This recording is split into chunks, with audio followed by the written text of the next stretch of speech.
Waymaker, miracle worker, waymaker.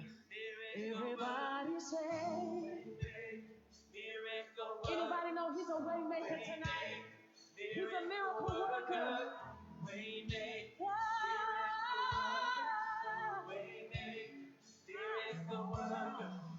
Even when I don't see that you're working, even when I can't feel it, you're working. You never stop working. You never stop working. Even when I can't see it, you're working. Even when I can't feel it, you're working. You never stop working. You never stop working.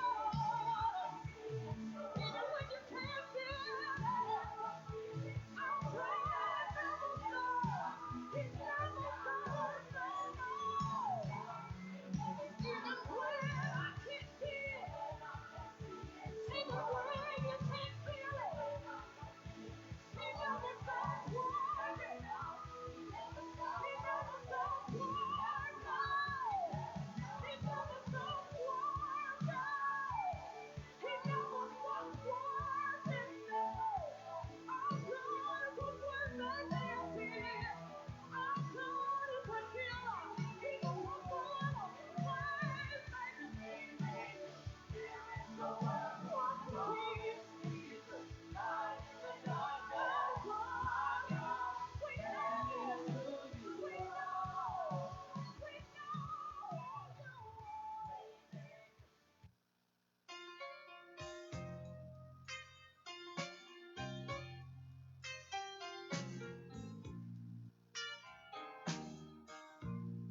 I can't take a heart that's broken, make it over again. But I know a man who can. I can't take a soul that's sin sick, wash it white as snow. But I know a man who can. Some call him Savior, the Redeemer of all men. I call him Jesus, for he's my dearest friend. If you think that no one loves you and your life is out of hand, I know a man who can. I can't walk upon the water, and I can't calm a raging sea. But I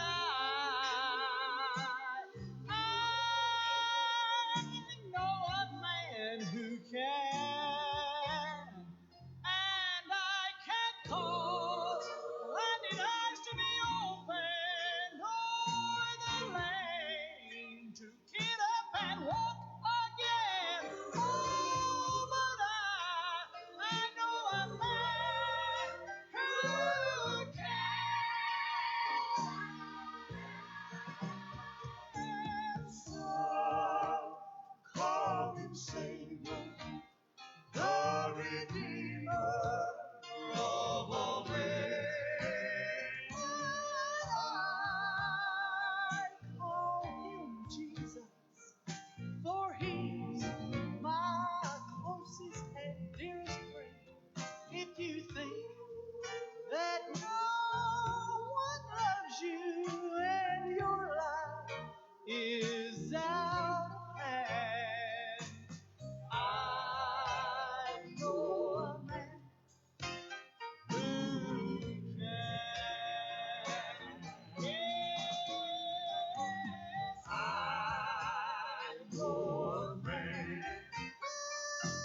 could see what I once was, if you could go with me back to where I started from, then I know you would see the miracle of love that took me in its sweet embrace and made me what I am today. Just an old sinner saved by grace. I'm just a sinner, saved by grace. When I stood condemned to death, He took my place. Now I live and breathe in freedom. With His breath of life I take, love and forgiveness. Back with the living, I'm just a sinner, saved by grace.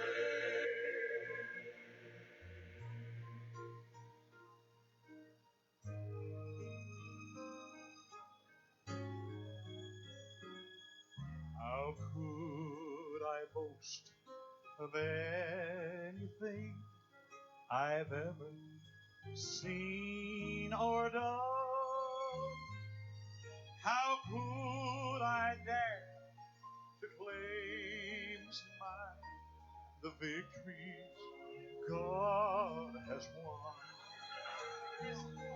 Where would I be had God not brought me gently to this place? I'm here to say I'm nothing but an old sinner saved by grace. I'm just a sinner saved by grace. When I stood condemned to death, He took my place. Now I live and breathe in freedom. For His breath of life I take, I'm loved and forgiven. I'm back with the living.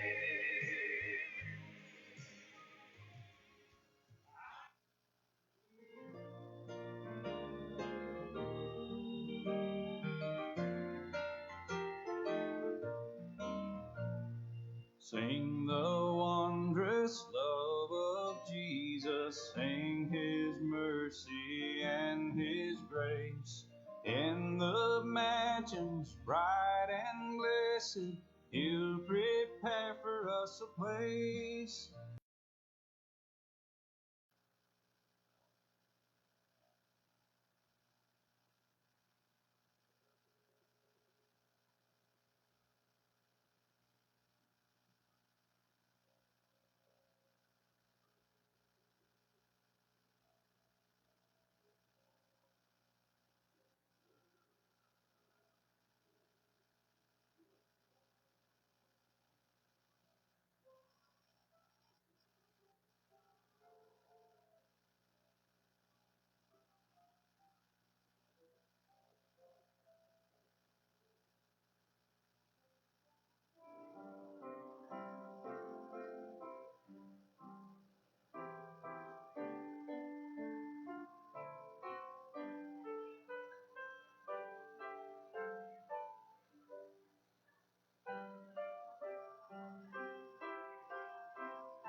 Thank goodness we got a big crowd tonight, and I certainly thank you for coming and being with us to worship on Sunday night. I was just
Lisa, would you come and sing for us tonight as we begin our worship service? I just want to say at this time again, while Lisa's coming, thank you for being here tonight.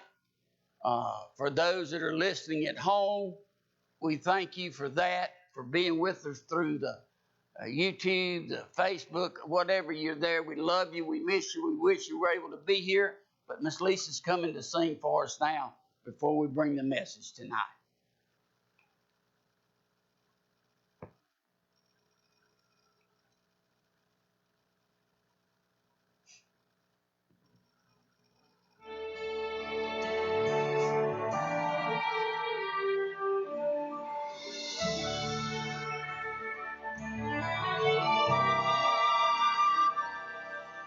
Lord, as I seek to serve you, let me find in you what's pleasing to your heart. I leave my will at Calvary, taking on a nature humbled by your scars. For I know it's only through your love that who I am is hidden by your grace. Let my desires be overshadowed as I recall the purpose of that grace. Hide me behind the cross, where my gains become as loss, and only your glory is in view. Your power will be revealed the more that I am concealed. Hide me behind the cross, so the world sees only you.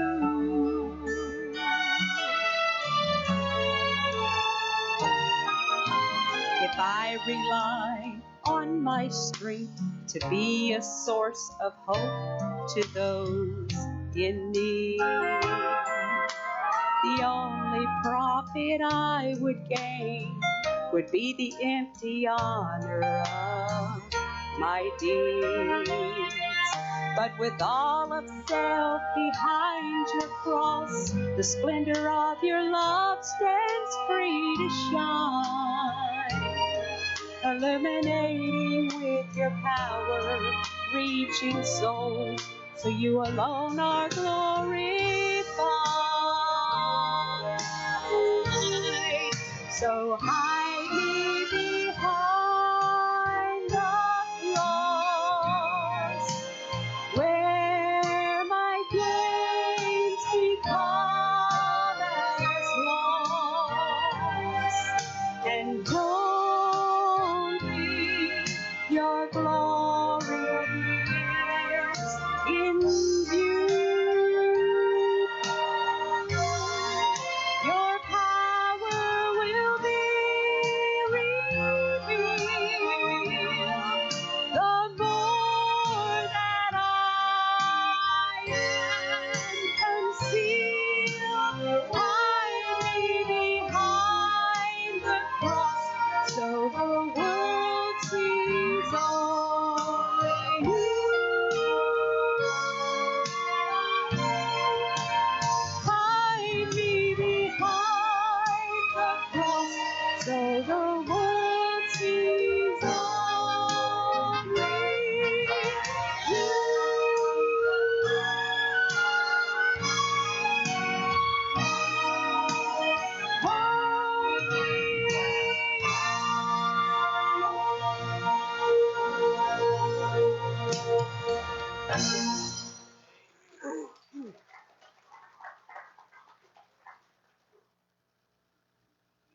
The blood covered it all.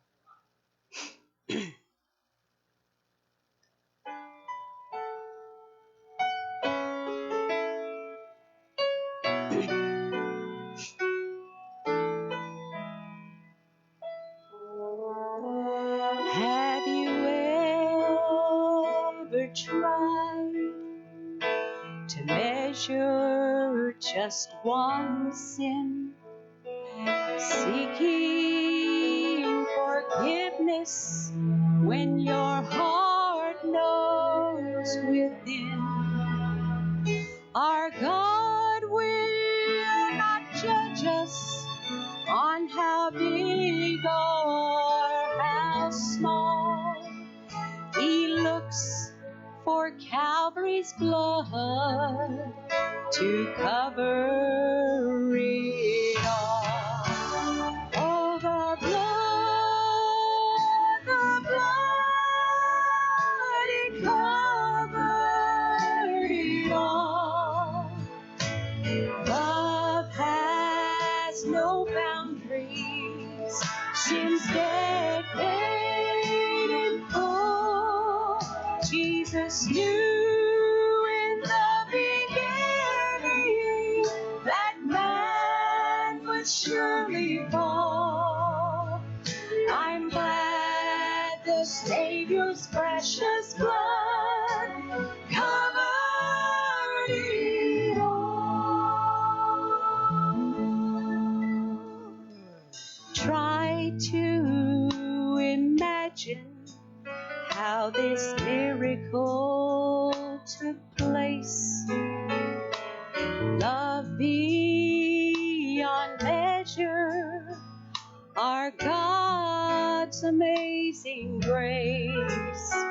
Sometimes when we're weary, we might stumble and fall, but just one drop of His precious blood, it covered it all. Oh, the blood, it covered it all. Love has no boundaries, sin's dead, paid in full. Jesus knew in the beginning that man would surely fall. I'm glad the Savior's precious blood covered it all. Jesus knew in the beginning that man would surely fall. I'm glad the Savior's precious blood, yes, it was His precious blood that covered it all.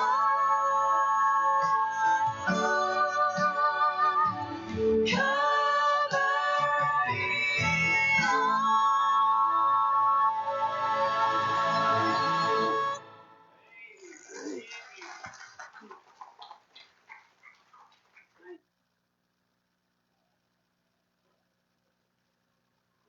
Jesus knew from the beginning that man would surely fall. Who's man? Us. He knew when He made us, we'd mess it up. But He already made plans for that. And thank God that His blood covers it all. Tonight, again, as I told you last Sunday night, no notes on the board. I am leading you in a different way into the book of Daniel, because the more I study it, I've come to find out that it is one of the most unique books in the Bible and one of the most important books in the Bible, one of the most criticized books in the Bible, and yet it tells us more about us and the day we live in and what's coming in the day that we live in than any other book in the Bible. And I will prove this to you as we go through and look at what's happening in the world today and try to answer the questions, why are these things happening in the world? We talked about that last week. Why are we aware of things of the Bible talks about the end times, and I preach about the end times, and we look around and we see signs everywhere that are being answered concerning this time of the end. And the Bible says that when the end is coming, that we should not be perplexed by the things that we see in the world. How many of you living in the world now are seeing things that you've never seen before? Anybody? All right. He says that we should not be shocked as we approach the end, that there will be things happening that man has not seen in his lifetime. Now, I want to preach to you, and again, this is something I'm just leading you into the book of Daniel. Once I get to Daniel 1:1, I'll take you there and we'll start making the notes for you concerning the Bible. But I've got a strange and a weird way of trying to get to you how important what we're about to teach you is. When you look at you today, you look at the condition of our nation today, you are going to find that there is no more relevant book in the Bible concerning this world and this nation as there is the book of Daniel. Daniel will tell us how we got here. Daniel will tell you what's going to happen. But let's think a minute. And I'm going to just give you something tonight, some thoughts that I want you to think about concerning the present and the future. I'm going to just ask you to think about some things. This is not biblical. This is just me. What if this scenario that I'm about to give you happened one day in the White House? This is the scenario. That one day the president calls a very important meeting.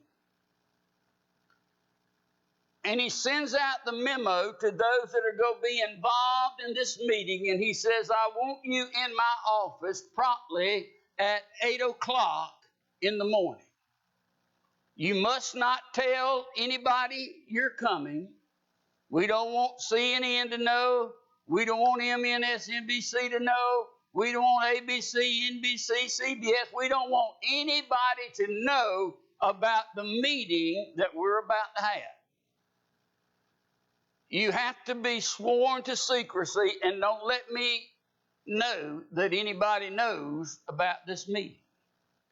And so when he sends out that, the first person that walks in the room, of course, is the vice president. And he takes his seat beside the president. The next person that walks in the room is the military leader, the head of the Joint Chiefs of Staff. And he takes his place in the room. The next person that enters into the room is the National Security Advisor. The next ones that come into the room are the Congress, the Senate, the House. Those there, it's a big room, and he has all of these folks in this room. Next comes in is the head of the Homeland Security, and he has his seat. Nobody knows what's going on. The president is sitting behind his desk, waiting for everyone to arrive for this meeting as he comes in. And the final ones that enter the room are the members of his cabinet. And they all take their seat in this room. Now, the object of this meeting is that the president is going to tell them what the future of the world is. Now, again, I'm telling you, I'm just asking you to think about this. He's got all of these people, and he says, I will reveal to you what the future of the world is going to be. This is not a strategy meeting. Nobody's going to say, well, can we do this? Or if we do this? Or if we do that? No, it's not that kind of meeting. He's not there for information. He doesn't need to hear from the vice president. He doesn't need to hear from his cabinet. He says, I am here to reveal to you what's about to happen in our country. That's what this meeting is all about. There was to be, what I wrote down was to be the unveiling, and this is where we're going, of the destiny of the world at that meeting. The unveiling of the destiny of this country. At that meeting, as they walked in and they saw the president sitting there behind his desk, and you can, if you ever watch the president, he has his arms folded a lot. He doesn't smile a lot at those things. But this time, for some reason, he had a more serious and somber look on his face. But he sit there with his hand on his chin as he began to see all the leaders of the United States walk into that room. And it's a very serious time as he faces his advisors and all the people that have made decisions that all of us, the 360 some odd million people that live in the United States, have entrusted into the hands of all of these people to consider the state of the world today. And then all of a sudden, once everybody is seated, he gives a signal to an armed guard that is at the side door. And when he gives the signal to the armed guard that is at the side door, then the guard opens that side door, and one man is allowed to walk into the room. A man that they did not know, that they had not seen, and he would walk into the midst of this glorious, pompous bunch of people, and the president had a chair that was sitting in front of him, and when he come into the door, he pointed for that man to come and take a seat in the one chair that was left over in the room. And this man's chair sat and faced that way.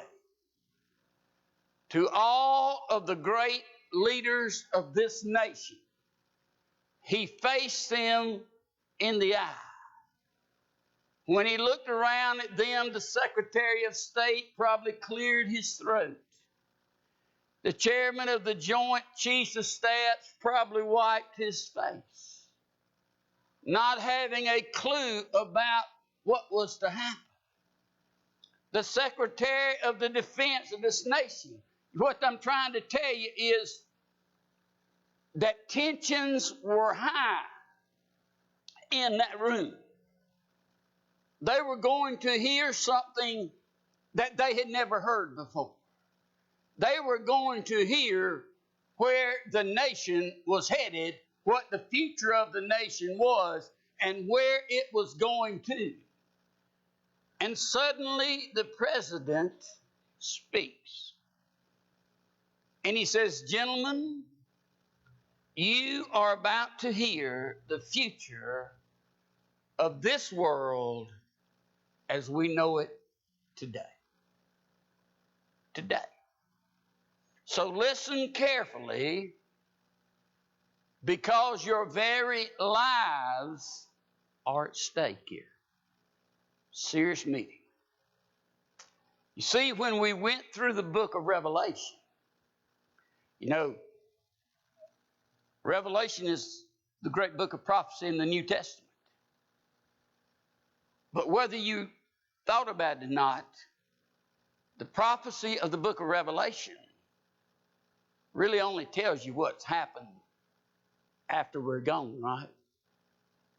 It doesn't tell you about what's happening in the nation before the Antichrist comes.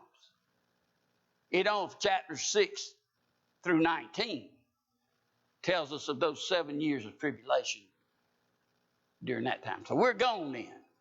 But here's a meeting that's going to tell you what's going to happen while we're here. What's coming?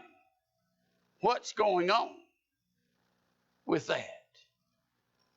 So this is an imaginary scenario. Make no doubts about that. Or could it really happen someday? Just think about it.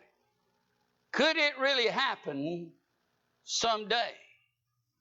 You see, one thing I've learned in all the years that I've lived, that Brother Jimmy, what I deemed to be fiction many years ago have turned into reality in the day that I live in. There are things happening today that as a young man, as a boy, as a father, I never dreamed of the things. I've seen them make movies about them. I've seen this, but now I live in the day of reality where they've come true, and I never thought I'd see them. When we put the man on the moon, what did people say? I don't believe that. My granddaddy said, I don't believe there's no man on that moon. I'm just telling you, you couldn't convince him that there was a man on the moon. If you give him $1 million, you couldn't have convinced him that they put a man on the moon. And now we've got private companies building rocket ships. All the movies are about all these crazy things. But I've seen these crazy things come into reality in my lifetime. So is it an imaginary scene or is it fact?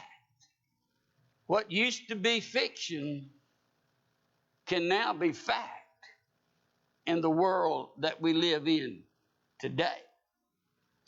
Now, what I want to tell you, the second part, is this. This is a scene that one day really occurred. What I have given you as a picture of America and what may happen one day, I'm here to tell you in history past, that day occurred. That meeting occurred. Those men were there.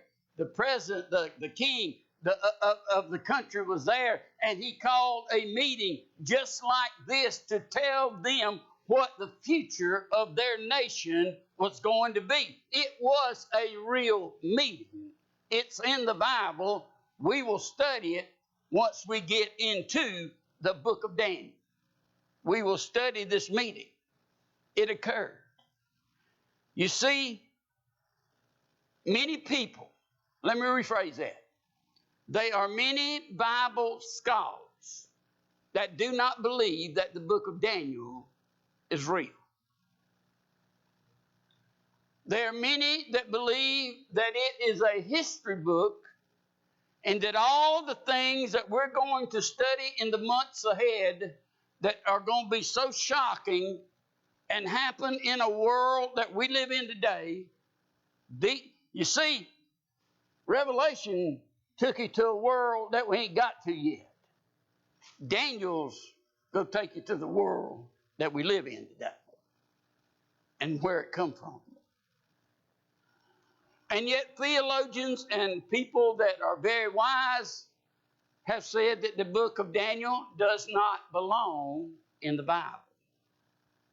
They say it was just put in there to make the Bible a more interesting read than it is. The liberal preachers and theologians believe that today.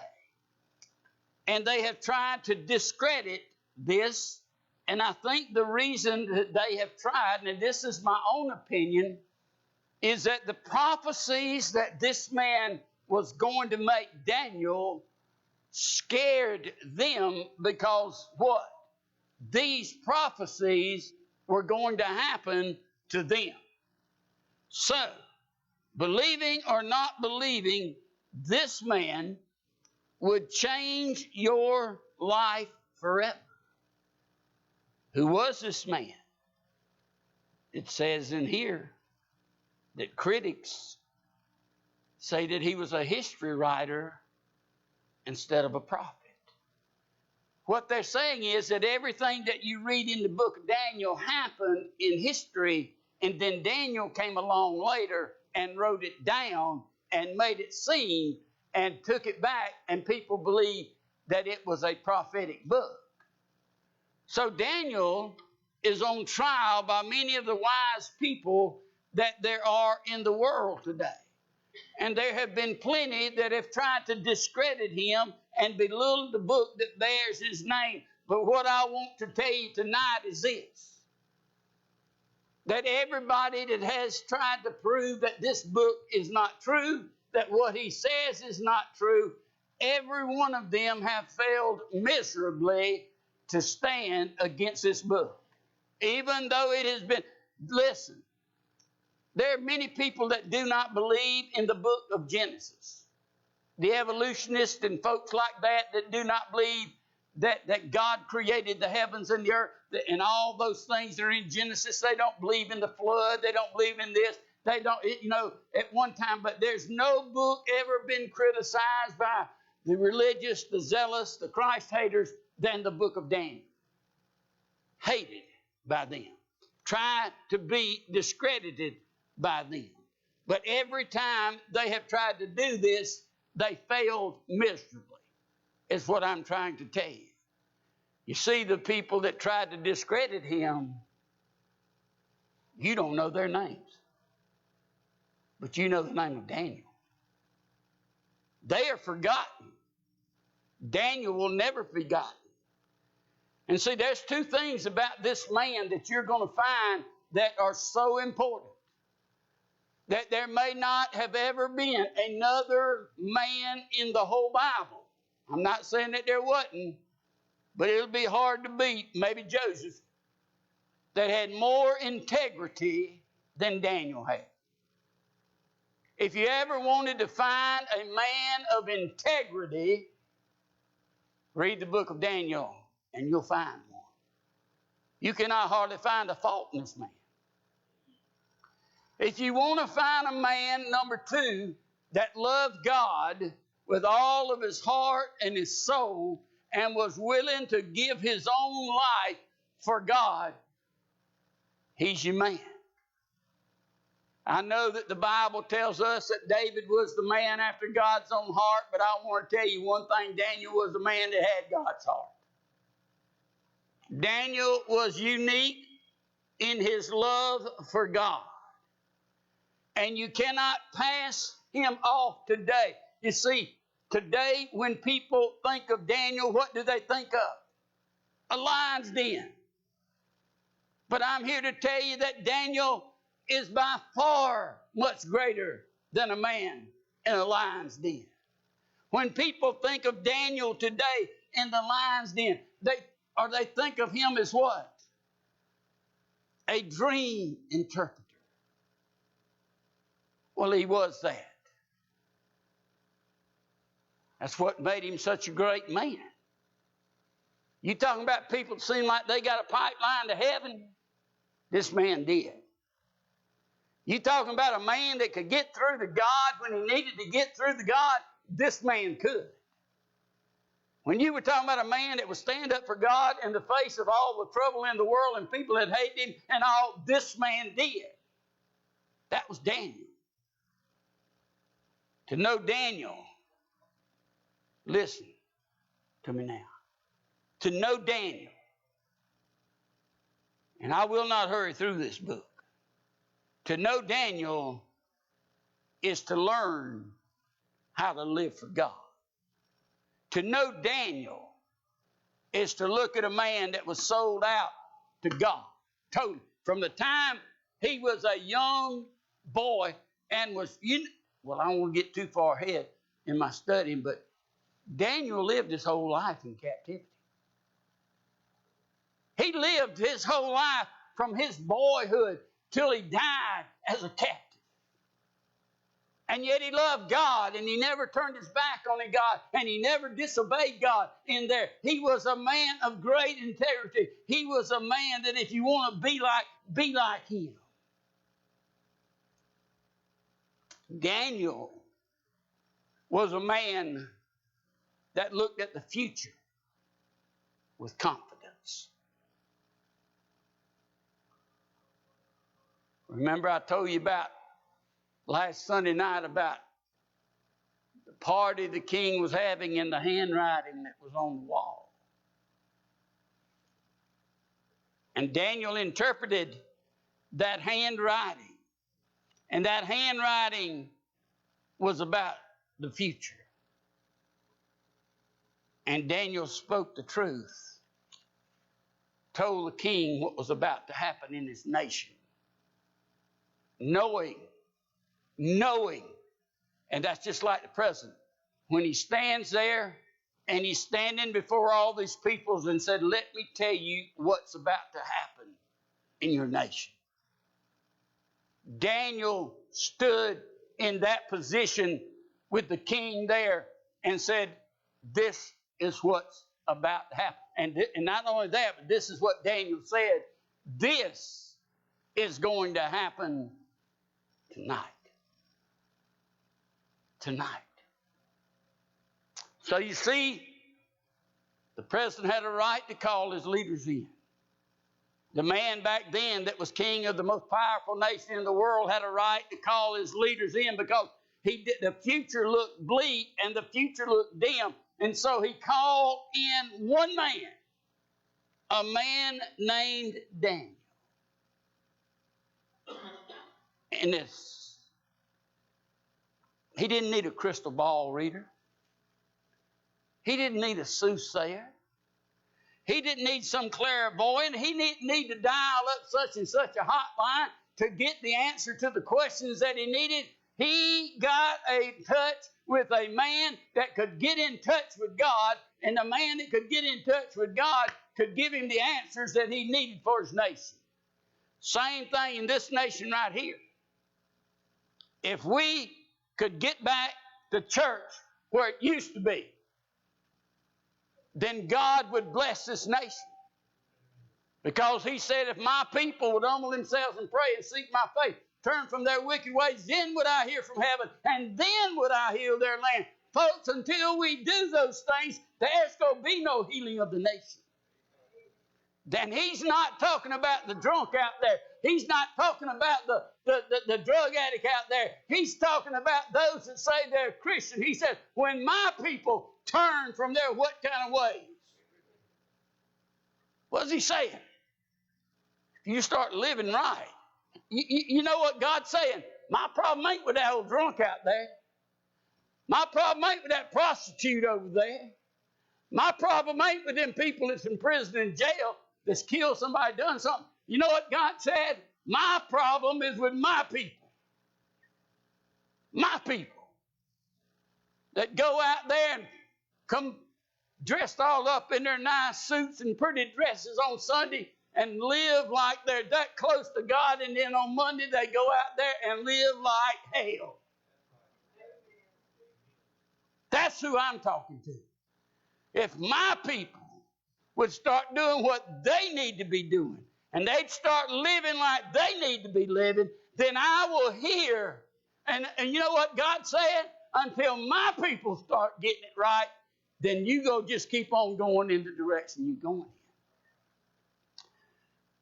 in. And what that tells me is what? God puts a lot of responsibility on the church, doesn't he? God says that a lot of what's going on in this land today falls at the foot of the church. It says that in the Bible. It says that in the Bible. So,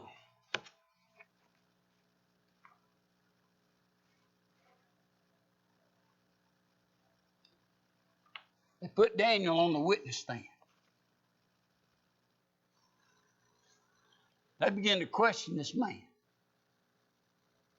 The prosecutors, the liberal scholars, All of those folks out there that deny that the church belongs to God, that deny that God is real, that denies that there's a Savior, all those people up there that don't want to believe that the Word of God is true. They don't want to believe Him. They want to keep His book out of the Bible. And so what do? Those that don't like Him, they put Him on the stand to prosecute Him. They do that. And His critics, this is what they say. It is impossible to prophesy the future. I'm talking about the critics in Daniel's day. What you're doing is impossible. You cannot prophesy what's going to happen. Well, I'll tell you one thing. The Bible says some are called to be prophets. Some are called to be preachers. Some are called to be teachers. Some are called to be both of them or all three of them or whatever. But I want to tell you something. The Bible is full of men of God that were prophets of God. Listen, the Bible is a prophetic book. Preachers don't like to preach about it today, and I'll tell you why. Because you got to dig, you got to study, you got to work at it to get down to the meat of the bones, and we'd rather take something like one of the other books that you can just take a little light on it and don't have to do much with it, and you can preach a little 20-minute sermonette on it and be done with it without having to spend much time messing with it. I'll tell you right now, preachers don't want to mess with the Bible today.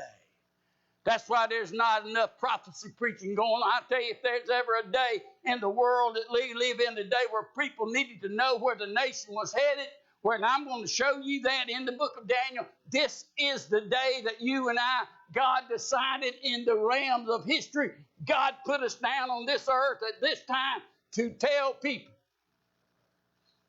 Always in my life, I kind of wished I'd have been born during the time my daddy was born. I really did. I really believe that I would have enjoyed that generation much more than I enjoy this generation. I would have loved, I loved it when things were simple. I loved it when we didn't have cell phones.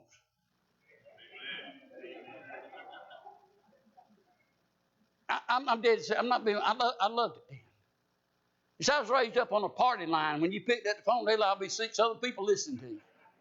Y'all know what I'm talking about. That's the way it was in my house when I grew up. But there didn't nobody mess with you. You didn't lock the doors at night. You didn't have to worry about some crowd coming in your yard threatening you. You didn't have to worry about somebody breaking into your car and stealing everything you got. You didn't have to worry about somebody breaking in your house and killing you. We didn't lock the windows. We didn't lock the doors. We lived out in the middle of the boonies out there. But I loved those days. But the days we live in today, I don't like them.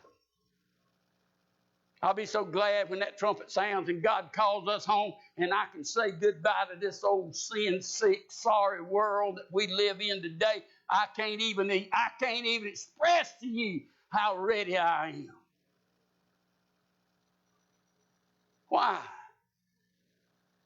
Because I study the prophets. I study prophecy. I'm not a prophet. I'm a preacher. God didn't call me to be a prophet, but He told me to study the Word to show myself approved. So that's what I try to do. But those that say prophecy is what? Impossible, they don't know the Bible. They don't know the Bible. I can prophesy to you what the church in the last days is going to be like.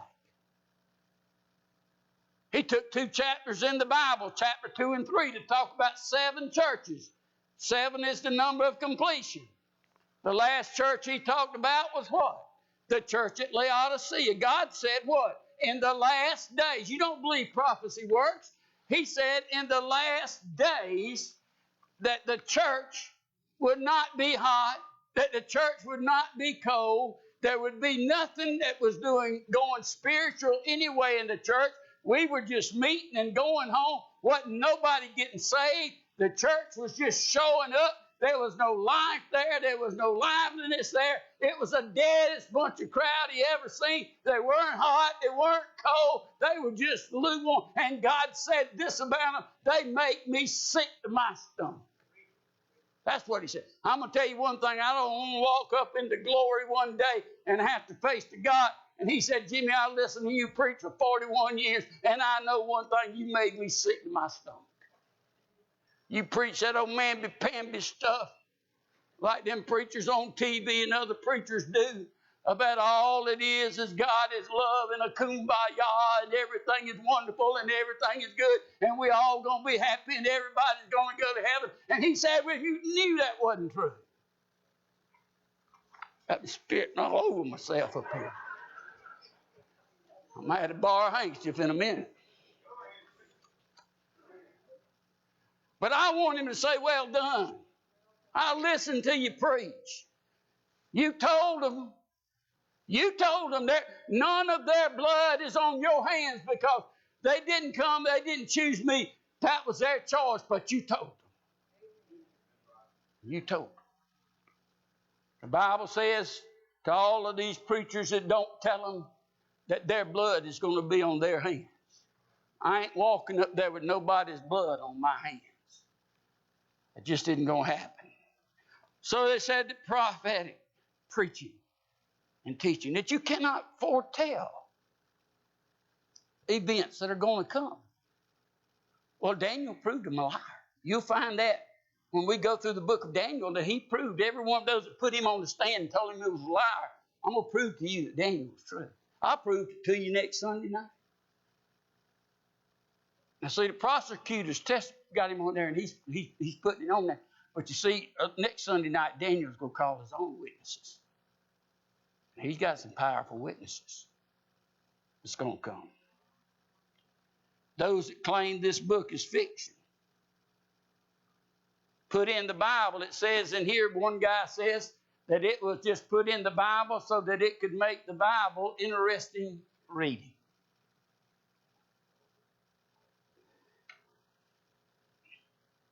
I'll say this and then I'll quit. And then next Sunday night, I'll finish up what I'm trying to get to you, and then we'll get to the book. Okay?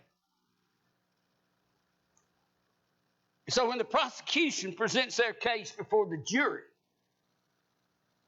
what they do, and this is truth, this is history, they use the writings and the words of a man named Porphyry. And this man wrote. He was an historian. He lived. He was a real man. And they used his writings as the basis for the belief that Daniel did not believe in the Bible, that Daniel could not predict prophecy, and they used him as the example. This man actually wrote 15 books. And the title of them was this: Against the Christians. Again, 15 books that he wrote against Christianity. Porphyry. Porphyry. I don't know if I'm pronouncing it right or not, but that's close enough. Just remember Porky Pig. That's what you got to do. Porphyry was what was known as a polytheist.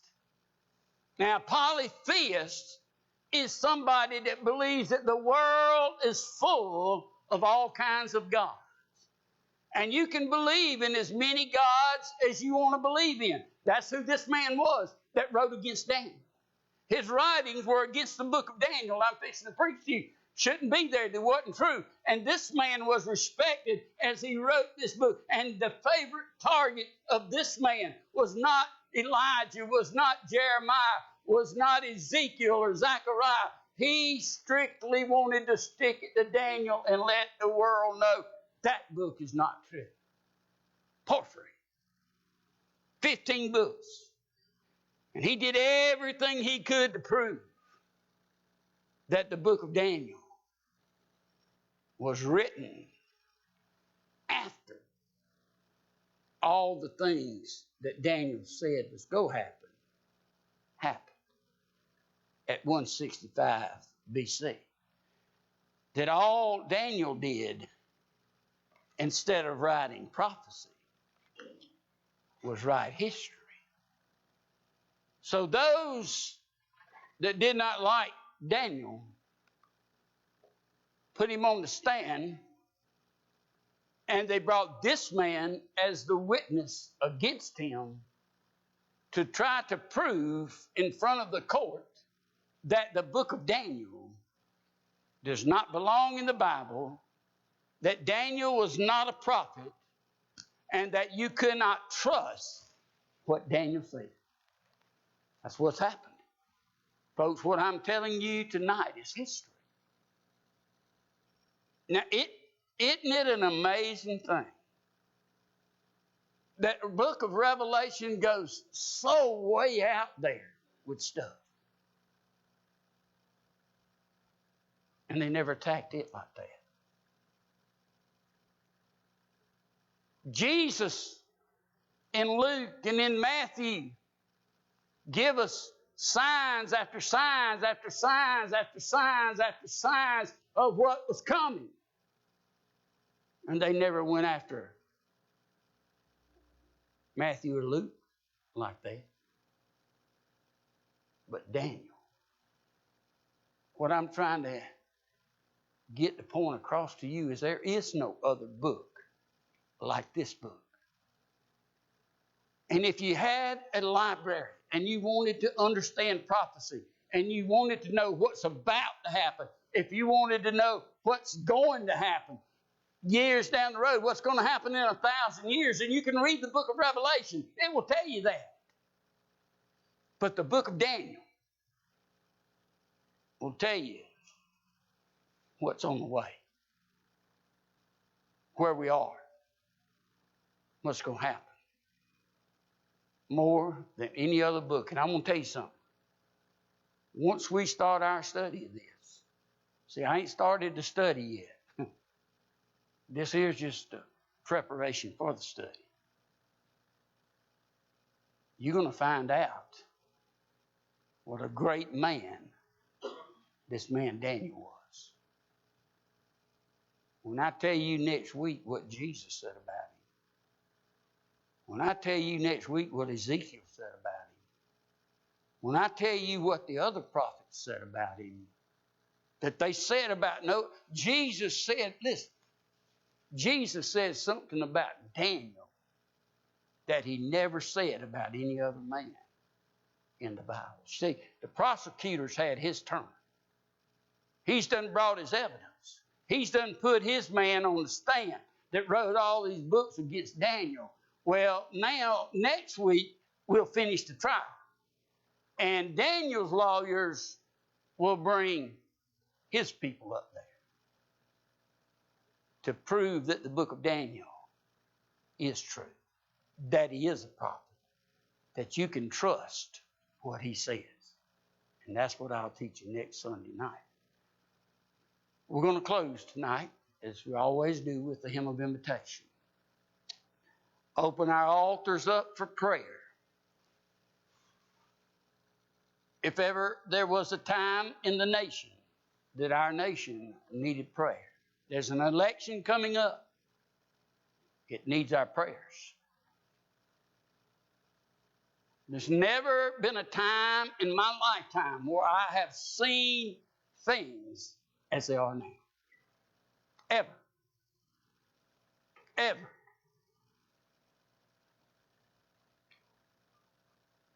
What was the last great empire before America became the greatest nation in the world? Anybody know?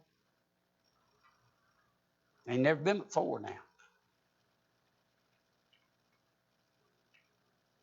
Well, I ain't going to tell you. I know it. I heard it. Somebody said it. Roman Empire, right. And many people say that when the Antichrist comes, that what he's going to do is what?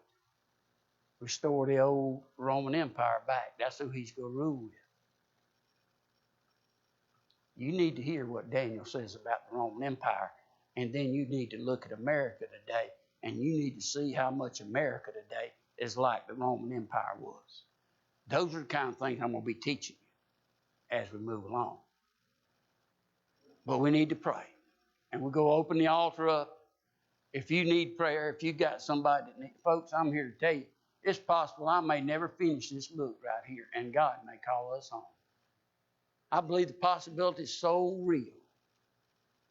So real. That it could happen. You stand with us, please. If you want to pray, you want me to pray, you got somebody on your heart, we go always open our altars up. We go be here, and you can come and lift yourself up. If you got something in your life you need for God to do, then you just come and let's talk about it as we have our closing prayer.